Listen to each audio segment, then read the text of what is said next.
Welcome back, dreamers. If you love magical tales that whisk you away to far-off lands, then you need to hear this story. The days in Gokul passed like songs, filled with laughter, flutes, and mischief. Krishna was growing, but in his heart, he was still the same joyful little boy who loved butter, cows, and his mother Yashoda's arms. One hot summer afternoon, Krishna and his friends were playing near the banks of the Yamuna river. The sun sparkled on the water, and the trees swayed gently in the breeze. "Let's play ball!" someone shouted, and the children laughed, running through the grass, tossing a clay ball through the air. But as they played, the ball bounced too far and rolled toward the river. "I'll get it," said Krishna cheerfully. But the other boys froze. One of them whispered, "No, Krishna, don't go there. That part of the river is cursed." Krishna turned and blinked. "Cursed? Why?" The boy pointed toward the far end of the river. "A giant poisonous serpent named Kalia lives there. His venom has made the waters black. Birds don't fly over it. Even the trees nearby are dying." Krishna tilted his head. "Then why hasn't anyone made him leave?" The boys looked down, afraid. "Because no one is brave enough." Krishna gave them a gentle smile.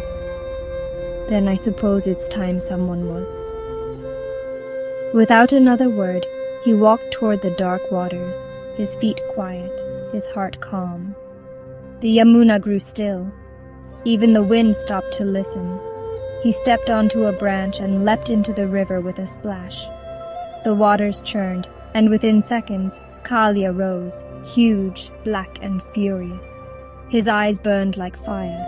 He hissed, "Who dares disturb me?" Krishna only smiled. "I'm Krishna," he said softly, "and this river does not belong to you." Kalia roared, thrashing his many heads. The waters rose like waves in a storm. The villagers of Gokul saw the river bubbling and foaming. They ran to the shore, crying out, "Kanha! Our Krishna!" Yashoda fell to her knees, weeping. "Bring my child back! Please! Bring him back!" But just then, the river went silent, and from its heart came a melody, a flute, sweet and powerful. The waters parted, and there stood Krishna, not fighting the serpent, but dancing on his heads. He leapt from one hood to another, light as a feather, glowing like 1,000 suns. Every time Kalia tried to strike, Krishna danced again, more beautifully, more joyfully. The poison in the river began to fade. The trees started to bloom. Birds flew across the sky once more. Kalia grew tired. His head bowed low. "Stop! Please stop! I surrender!" he hissed. Krishna touched the serpent gently. "Go now, Kalia. Leave these waters. Take your family and find peace somewhere else." And just like that, the terrible serpent slithered away, leaving the Yamuna pure and blue once more. The villagers cheered. The sky opened, and the earth seemed to sing. Yashoda ran to her son and held him close, tears flowing like a river of love.